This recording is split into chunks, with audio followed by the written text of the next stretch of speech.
Eh bien bonjour à tous nos abonnés et à ceux qui découvrent la chaîne pour la première fois, soyez les bienvenus. Aujourd'hui je vous présente cette 13e vidéo et je suis venu le faire du plateau du Larzac. Alors je ne suis pas venu exprès pour vous présenter cette vidéo, mais en ce moment je travaille sur le plateau et je suis exactement, vous voyez, à Sainte-Laly-de-Cernon. Il y fait un peu frais ici sur le plateau, mais il y fait bon vivre. Sur cette 13e vidéo, je traite de la pose de notre dernier plancher, la finition des acrotères pour donner une forme rectangulaire à ce bâtiment, parce que vous savez qu'il y a plusieurs pentes et donc il faut rétablir les horizontales. Quelques conseils comme d'habitude pour ceux qui sont preneurs. Je vous laisse visionner cette vidéo et je vous donne rendez-vous juste après pour la conclusion. Pop-up, j'allais oublier, j'ai mis en fin de vidéo un supplément concernant la visite non commentée et non guidée du village de Sainte-Laly-de-Cernon. Tu es bien installé? Alors suis-moi. Je continue à te raconter cette histoire. Me voilà sur mon dernier plancher et avant de poser les dalles, il me faut ajuster aux emplacements des Velux des flasques qui viennent compenser le décalage entre l'âme de la poutre en nid et les lisses ou tendeurs haut et bas de cette même poutre. C'est la section de ces pièces de bois et la hauteur de lame de la poutre en nid qui conditionnera sa portance. Je te conseille de te rapprocher du fabricant qui te donnera le dimensionnement approprié en fonction de la longueur de tes poutres et de la charge d'exploitation demandée, ainsi que des charges ponctuelles appliquées. Juste pour te donner un exemple.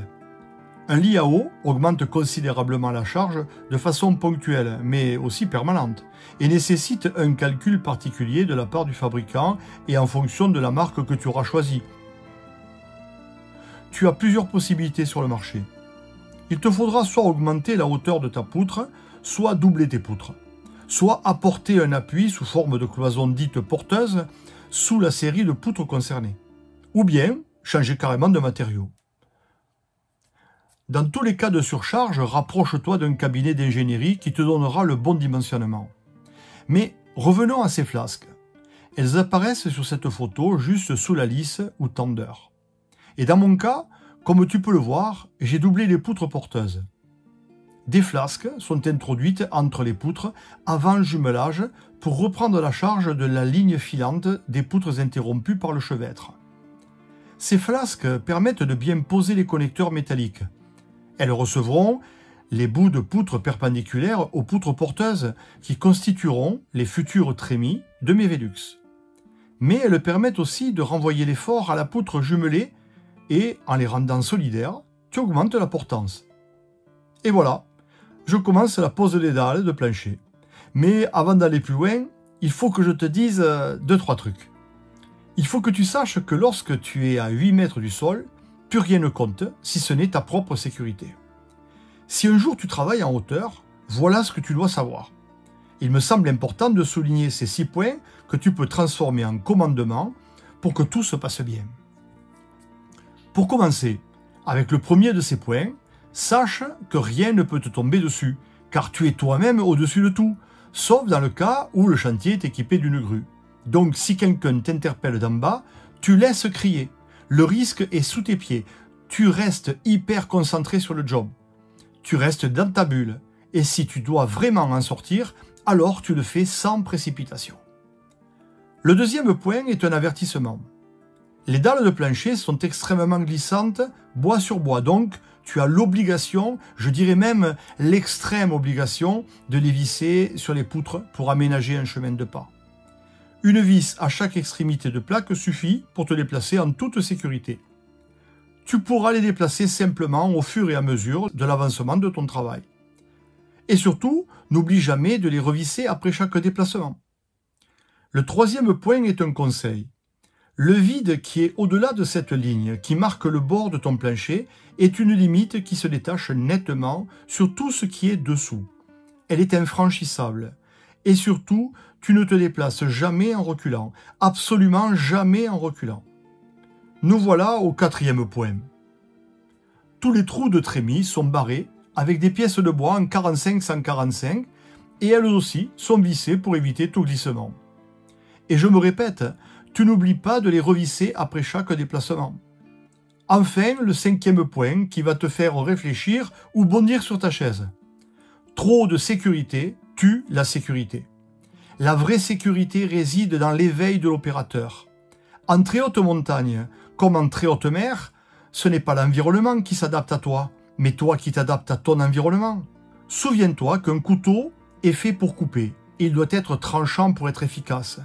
Tu ne vas pas émousser un couteau pour qu'il soit moins dangereux, ou supprimer tous les couteaux de la terre pour que personne ne se blesse. Tu vas adapter ton geste pour ne pas te couper et travailler en sécurité avec justesse. C'est ton attitude au travail qui doit être sage. Tu évalues le risque, tu prends les mesures adéquates et tu y vas en pleine conscience. Fais-moi confiance, il ne t'arrivera jamais rien. Et pour finir, le 6e et dernier point. Il est très court et j'allais l'oublier. Une chose essentielle qui paraît évidente, mais pas tant que ça au final. Si tu as le vertige, ne choisis pas ce métier, ou bien délègue ce poste. Pour monter et descendre, et approvisionner tout le matériel sur ces niveaux successifs, j'ai installé un monte-charge jusqu'au dernier plancher. Oublie l'escalier traditionnel ou l'échelle. Ils te feront perdre un temps et une énergie folle. Bien entendu, le monte-charge est entretenu et vérifié très régulièrement. Le câble lui-même en premier lieu, le sertissage de l'attache cosse-cœur de ce même câble, et le frein automatique anti-chute en cas de rupture de câble. Ceci dit, me revoilà à la pose de mon plancher. Sur cette photo, on distingue bien cette ligne de bord de plancher, elle se détache bien sur mon environnement, je te l'ai déjà dit, c'est une limite qui est infranchissable. Sur le fond déjà posé, les emplacements des trémies sont laissés libres. Je barre et protège les emplacements en travers des trous les plus proches de mon poste de travail avec une plaque vissée.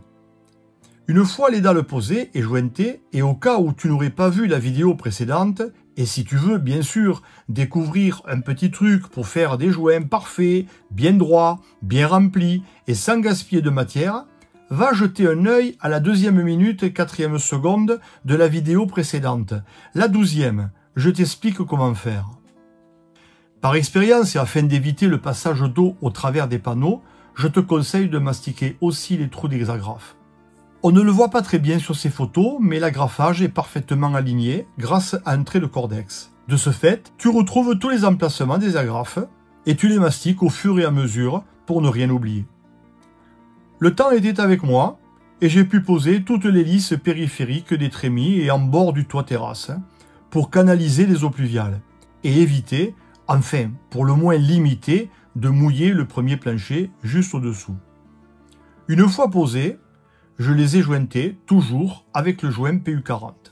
Ça devait être un week-end puisque Marie est avec moi. Elle veille au grain. Une fois l'ensemble jointé, j'ai tendu une bâche plastique sur mes trémies. Ah, mais je ne fais pas ça n'importe comment, moi. J'ai donné à la bâche une forme convexe ou en forme de dôme, pour éviter que le souffle du vent ne fasse claquer les bâches et ne les déchire. Par là même, l'eau pluviale ne stagne plus sur ces mêmes bâches, qui sont prises en sandwich. Elles sont vissées et tendues entre 2 pièces de bois contrebandées sur les lisses périphériques. Ça m'a permis de protéger le bas du local et de conserver une belle lumière au-dessous du plancher, le temps de faire mes acrotères de coupole. Et bien les voilà, les acrotères. Toujours pour des raisons esthétiques, chaque pièce est ajustée pour donner une forme conique à l'ensemble et accompagner les lignes de la future coupole qui se posera juste dessus. La hauteur de cet acrotère prend en compte l'épaisseur de l'isolant, de la membrane souple et du lest en gravier roulé lavé. Oui, j'ai poussé la coquetterie en ajustant des arrêtiers pour recevoir mon panneau d'OSB et pouvoir l'agrafer correctement sur les 4 angles. Et voilà le résultat. Une fois de plus, je pose le joint PU40 qui me garantit, de façon provisoire, une étanchéité à l'air et à l'eau. Eh bien, nous voilà encore une fois sur le pont. Oui, ça ressemble vraiment à une arche. On aurait pu l'appeler l'arche de Noé, pas vrai? Mais on n'est pas sûr que Noé porte à la barbe. Donc on l'a appelé l'atelier de Zeus. Lui, on est sûr qu'il a porté. Est-ce que tu vois ce que je veux dire? J'ai réalisé une sorte de guérite pour abriter le monte-charge, et pour qu'il soit bien étanche, je le verrouille de l'extérieur et je descends dans le bâtiment par cette trappe beaucoup plus simple à fermer et à rendre étanche. D'ailleurs, sur cette photo, comme tu peux le voir, il a plu. Je peux même dire qu'il avait beaucoup plu cette fois-là.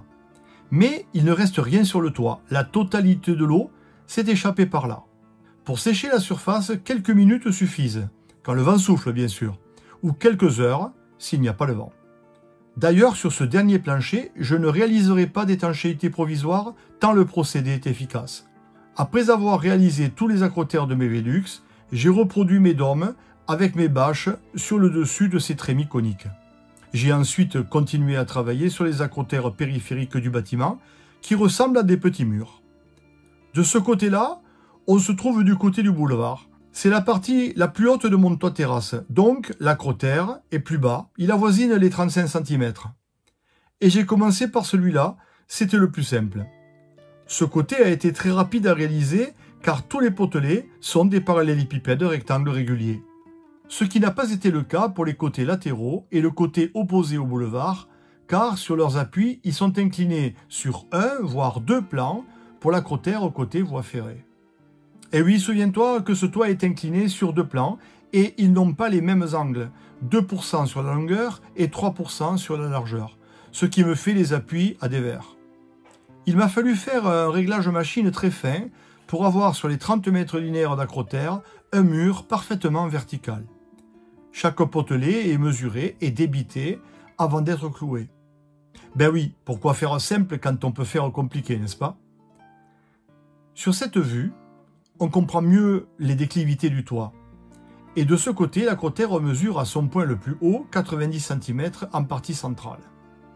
C'est à cet endroit que j'ai coupé la lisse pour installer une gargouille qui rejette les eaux pluviales le plus loin possible de la façade, en attendant de fabriquer et d'installer le collecteur d'eau pluviale. Les archis ou les conducteurs de travaux aiment à dire, entre gens de métier, les EP. Mais pour les néophytes, et à force de parler en abréviation, on finit par ne plus se comprendre. Voilà pourquoi moi je dis les eaux pluviales. Et bien voilà, c'est terminé pour les acrotères périphériques, restent à contrevanter avec des panneaux d'OSB 3+, milieu humide, en les clouant sur la face extérieure. Et voilà, c'est la fin de cette vidéo. J'espère qu'elle vous a plu, qu'elle a apporté des réponses à vos questions. Moi, je m'en vais continuer ma journée. Vous voyez, je suis toujours sur le plateau. Il fait beau, vous le voyez. Le ciel est bleu. Vous savez, il n'est pas utile d'aller au bout du monde pour s'évader. On dit que sur le plateau, il n'y a rien, sur le Larzac, mais c'est parce qu'il n'y a rien qu'il y a tout. Et moi, c'est ici que je viens me ressourcer. Et croyez-moi, j'y viens souvent. Je vous encourage à découvrir cette région, elle est magnifique. Moi, je suis de l'Hérault et là, je suis monté dans ce pays, en Aveyron. C'est un endroit merveilleux. Je vous souhaite le meilleur comme d'habitude. Prenez soin de vous, de vos proches. Le Covid, paraît-il que c'est pas fini. Alors, bon, restons vigilants. En attendant, passez une bonne journée et à très bientôt.